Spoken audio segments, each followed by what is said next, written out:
हर साल लाखों औरतें सर्वाइकल कैंसर से अफेक्टेड होती है। लेकिन सबसे शॉकिंग बात तो यह है कि सर्वाइकल कैंसर उन कुछ कैंसर्स में से एक है जिसको कंप्लीटली प्रिवेंट किया जा सकता है, अगर सिर्फ एक सिंपल स्क्रीनिंग टेस्ट और एक वैक्सीन अगर टाइम पर लग जाए तो इस डेंजरस कैंसर का रिस्क काफी हद तक कम हो सकता है। लेकिन प्रॉब्लम यह है कि बहुत सी औरतें सिम्टम्स को इग्नोर कर देती हैं और जब डायग्नोसिस होता है तब डिसीज एडवांस स्टेज तक पहुंच चुका होता है।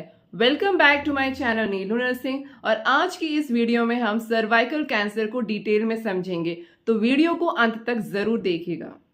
सबसे पहले समझते हैं कि सर्वाइकल कैंसर होता क्या है। सर्वाइकल कैंसर सर्विक्स के सेल्स में शुरू होता है। जो सर्विक्स है वो यूट्रस का लोअर पार्ट है जो यूट्रस को नीचे वेजाइना से कनेक्ट करता है। जब सर्विक्स के सेल्स की एबनॉर्मल तरीके से ग्रोथ होने लगती है और कंट्रोल से बाहर मल्टीप्लाई करते हैं तब सर्वाइकल कैंसर डेवलप होता है।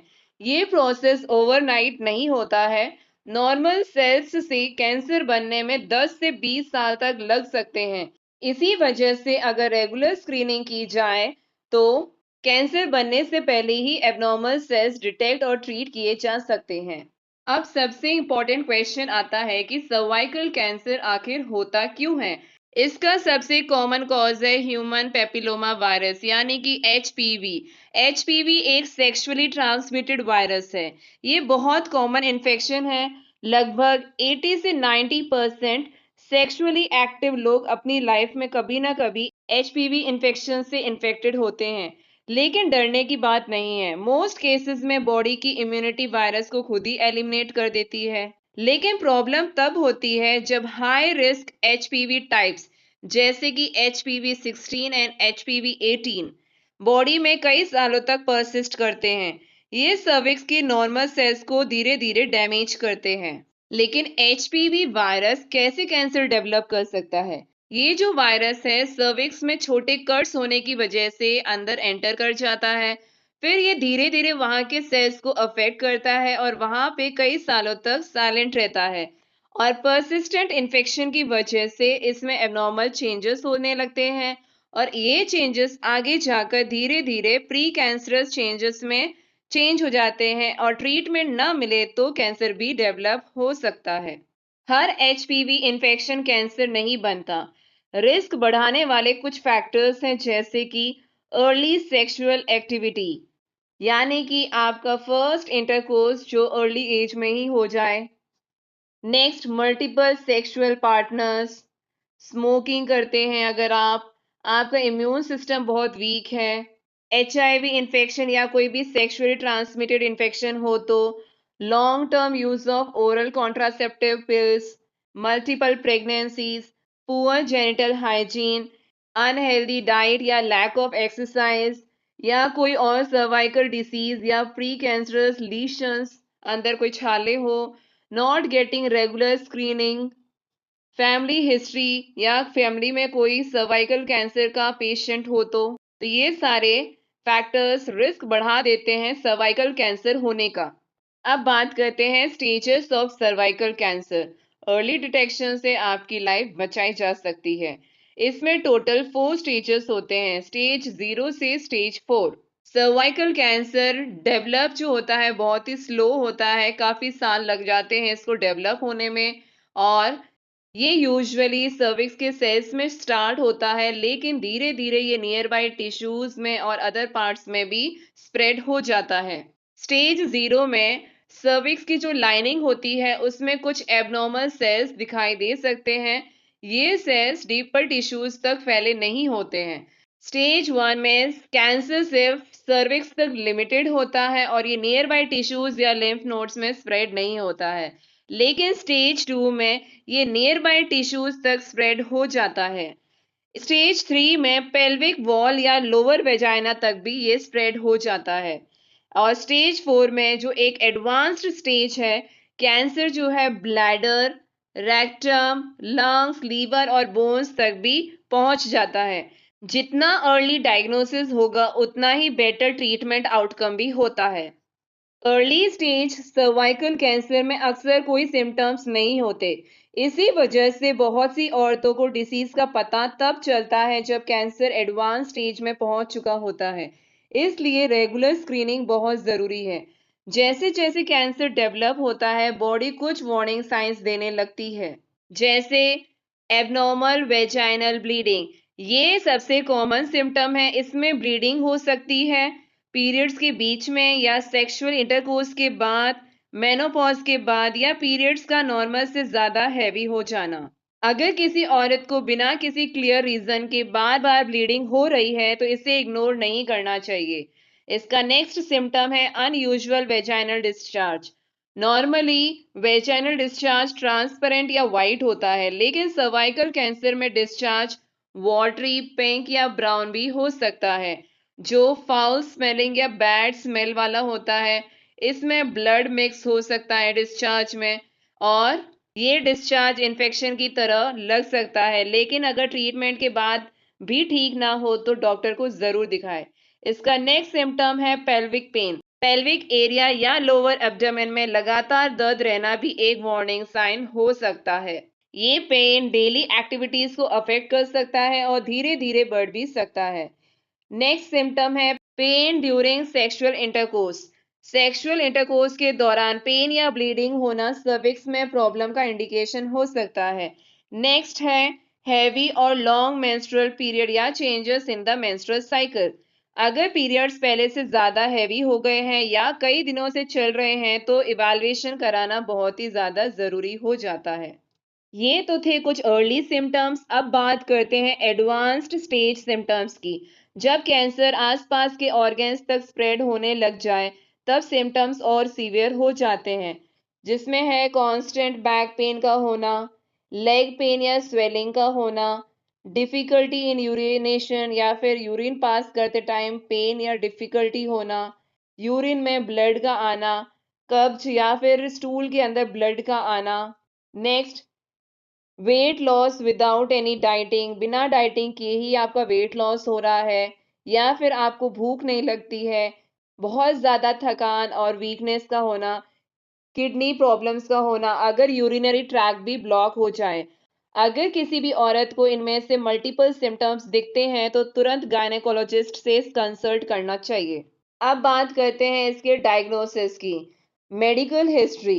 इसमें डॉक्टर सबसे पहले पेशेंट से कुछ सिम्टम्स के बारे में पूछते हैं, जैसे कि पेशेंट को ब्लीडिंग कब से हो रही है, मेंस्ट्रुअल साइकिल के बारे में, उसकी प्रेगनेंसी हिस्ट्री के बारे में, सेक्सुअल हिस्ट्री, एचपीवी वैक्सीनेशन हुई या नहीं, प्रीवियस पैप स्मीयर रिपोर्ट्स के बारे में। ये इंफॉर्मेशन डायग्नोसिस में काफ़ी हेल्प करती है। नेक्स्ट, डॉक्टर पेल्विक एग्जामिनेशन करते हैं, जिसमें सर्विक्स को विजुअली एग्जामिन किया जाता है। अगर सर्विक्स पर कोई एबनॉर्मल ग्रोथ, अल्सर या ब्लीडिंग दिखे तो फर्दर टेस्ट किए जाते हैं, जिसमें सबसे पहले है pap smear test. Pap smear test cervical cancer का सबसे इंपॉर्टेंट स्क्रीनिंग टेस्ट होता है।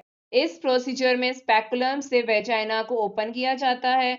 उसके बाद जेंटली सर्विक्स के अंदर के सेल्स को कलेक्ट किया जाता है और फिर इन सेल्स को लैब में एग्जामिनेशन के लिए भेज दिया जाता है। पैप स्मीयर कैंसर को डिटेक्ट करने के साथ साथ प्री कैंसरस चेंजेस भी आइडेंटिफाई कर लेता है। नेक्स्ट टेस्ट है एचपीवी डीएनए टेस्ट। ये test high risk HPV virus को डिटेक्ट करता है। अगर एचपीवी पॉजिटिव आए तो इसका मतलब ये नहीं कि पेशेंट को कैंसर है, लेकिन उसका रिस्क ज़्यादा हो सकता है और रेगुलर फॉलोअप की ज़रूरत होती है। नेक्स्ट टेस्ट है कोल्पोस्कोपी। अगर पैप स्मीयर एबनॉर्मल आए तो डॉक्टर कोल्पोस्कोपी रिकमेंड करते हैं। इस प्रोसीजर में एक स्पेशल मैग्नीफाइंग इंस्ट्रूमेंट की मदद से सर्विक्स को क्लोजली देखा जाता है। कभी कभी विनेगर सॉल्यूशन लगाया जाता है ताकि एबनॉर्मल सेल्स दिख सके क्लियरली। अगर कोल्पोस्कोपी में सस्पिशियस एरिया दिखे तो उस जगह से छोटा सा टिश्यू सैंपल लिया जाता है, जिसे बायोप्सी कहते हैं। ये सैंपल माइक्रोस्कोप के अंदर एग्जामिन किया जाता है। बायोप्सी ही फाइनल डायग्नोसिस कंफर्म करता है। नेक्स्ट है इमेजिंग टेस्ट, जिसके अंदर अल्ट्रासाउंड, एमआरआई या सीटी स्कैन भी किया जा सकता है। अगर कैंसर कंफर्म हो जाए तो डिसीज कितनी स्प्रेड हुई है ये देखने के लिए ये टेस्ट किए जाते हैं।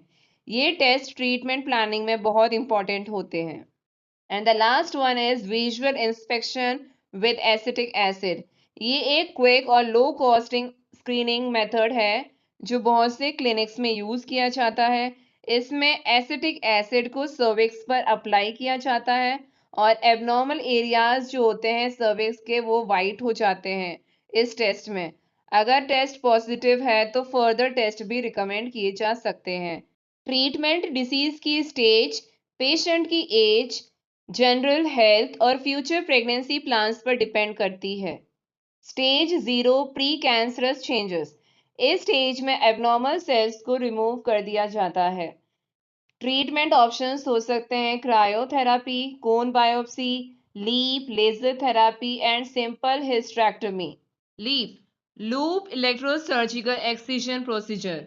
ये एक माइनर सर्जिकल प्रोसीजर है जिसमें डॉक्टर एक पतली वायर लूप का यूज करते हैं। इस वायर में हल्का इलेक्ट्रिक करंट पास किया जाता है जो एबनॉर्मल सर्वाइकल टिश्यू को एक्यूरेटली कट करके रिमूव कर देता है।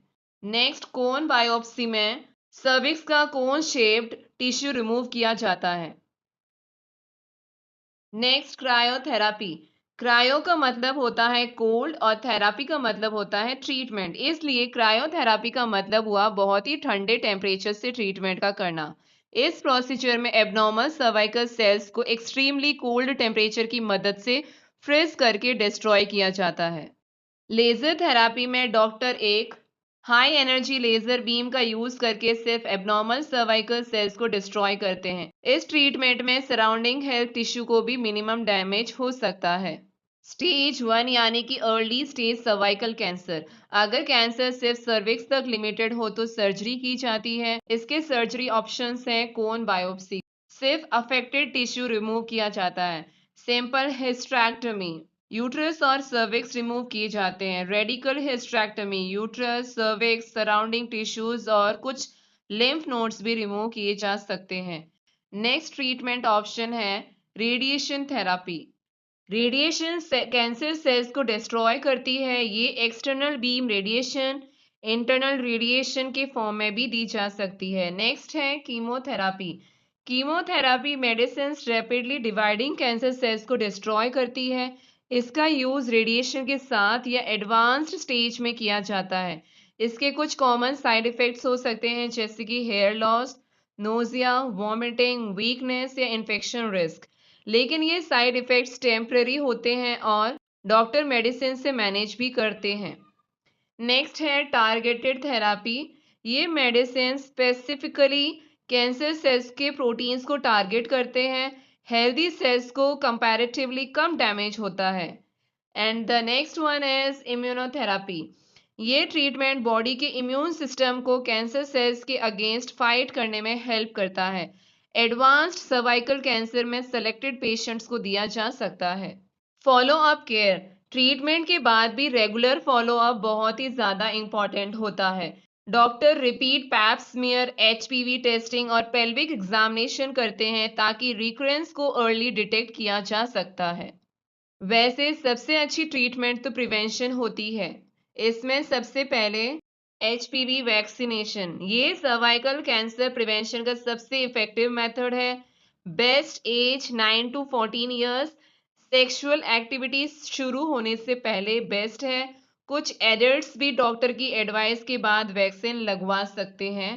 Vaccine high risk HPV infection से बचाव करती है। नेक्स्ट है रेगुलर स्क्रीनिंग। चाहे वैक्सीन लग चुकी हो फिर भी रेगुलर पैप स्मीयर और जरूरत पड़ने पर एचपीवी टेस्ट करवाना भी बहुत इंपॉर्टेंट है। स्क्रीनिंग से प्री कैंसरस सेल्स को कैंसर बनने से पहले ही ट्रीट किया जा सकता है। नेक्स्ट है प्रैक्टिस सेफ सेक्स। कॉन्डोम का यूज एचपीवी का रिस्क कम कर सकता है लेकिन पूरी तरह प्रोटेक्शन नहीं देता और मल्टीपल सेक्सुअल पार्टनर से बचने की कोशिश करें। नेक्स्ट है स्मोकिंग अवॉइड करें। स्मोकिंग सर्विक्स की सेल्स को डैमेज करती है और एचपीवी इन्फेक्शन को बॉडी से क्लियर होने में मुश्किल पैदा करती है। स्ट्रॉन्ग इम्यूनिटी मेंटेन करें। Healthy diet, regular exercise, adequate sleep और स्ट्रेस मैनेजमेंट इम्यून सिस्टम को स्ट्रॉन्ग बनाते हैं। नेक्स्ट है पर्सनल हाइजीन का मेंटेनेंस। जेनिटल हाइजीन मेंटेन करें और किसी भी अनयूजुअल डिस्चार्ज या ब्लीडिंग को इग्नोर ना करें। Regular gynaecological checkups. अगर फैमिली हिस्ट्री में एचपीवी इन्फेक्शन हो या कोई एबनॉर्मल सिम्टम्स हो तो रूटीन गायनेकोलॉजिस्ट विजिट बहुत जरूरी होती है। और लोगों को एजुकेट करें और अवेयरनेस को स्प्रेड करें। एचपीवी वैक्सीनेशन, रेगुलर स्क्रीनिंग और हेल्दी लाइफस्टाइल से आप इस डिसीज को प्रिवेंट कर सकते हैं। Let's conclude the topic. Cervical cancer एक ऐसा कैंसर है जिसे अवेयरनेस, वैक्सीनेशन और रेगुलर स्क्रीनिंग की हेल्प से काफी हद तक प्रिवेंट किया जा सकता है। अगर आप या आपके फैमिली में कोई औरत स्क्रीनिंग पोस्टपोन कर रही है तो उन्हें मोटिवेट करिए कि वो डॉक्टर से कंसल्ट जल्द से जल्द करे। याद रखिए, early detection can save the lives. अगर आपको ये वीडियो इंफॉर्मेटिव लगी हो तो इसे लाइक कीजिए, शेयर कीजिए ताकि हर औरत तक ये इंपॉर्टेंट इंफॉर्मेशन पहुंच सके। और हेल्थ से रिलेटेड वीडियोस के लिए हमारे चैनल को सब्सक्राइब करना ना भूलें। मिलते हैं अगली एक और इंफॉर्मेटिव वीडियो में। Thank you for watching.